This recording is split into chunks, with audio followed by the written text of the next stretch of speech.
Kasama si Bossing. Kasama si Bossing. Mag-harvest kami ng mustasa. Naglayong tayo, no? Sobrang init tayo, no? Dapat lagay mo tayo sa ano? Lagay mo mal sa palanggana. Tungtong ko, no? Sa tubig dapat. Daw. Para tungtong ko daw. Nakuha ka ba saw-saw sa drum? Harvest kami ng mustasa. Nag-ano sila, oh. Ano nga tawag yan pa? Sa atin, sa Bisaya, sa Ilonggo, naglayong. Pero ano naman ito mamaya? Kasi sobrang init eh.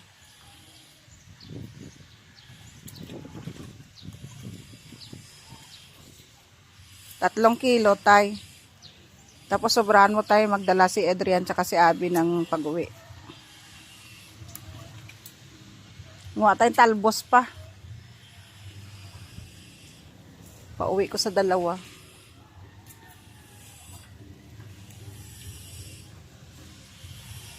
Tatay, oh.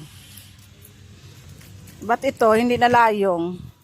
Mustasa lang talaga nalayong.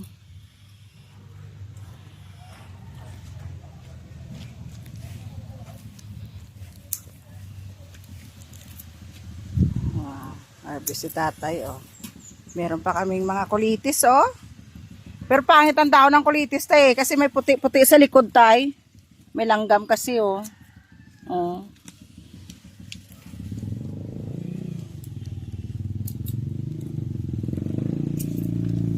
Ito mga petsa, yung nagkaroon sila ng ano, sobrang init.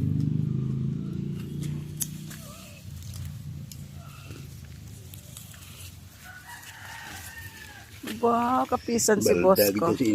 Nabaldagit ko na siling ni tatay sa init. Kuna ko gasan na to.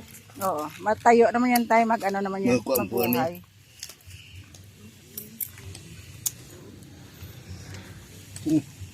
Nakuha naman ni Mado pa. Ang daming bunga ng papaya. Oh. May pagtinola na tayo, oh. Ha? Mainit eh.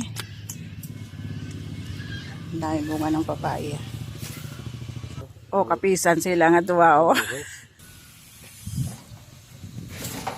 Yung daon ng malunggay, oh, ang ganda. Himay-himayin na lang natin, papadala natin kay Abby sa kay Adrian.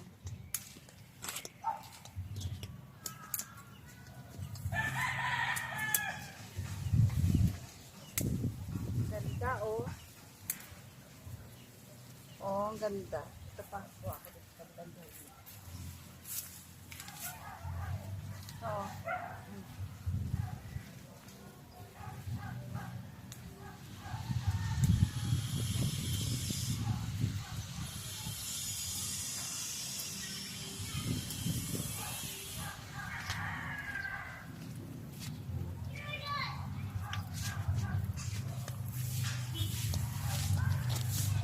Oh, ganda ng malunggay, no?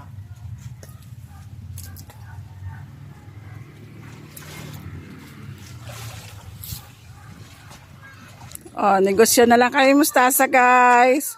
Oh, sa may gusto dyan. Sarap to. Pa.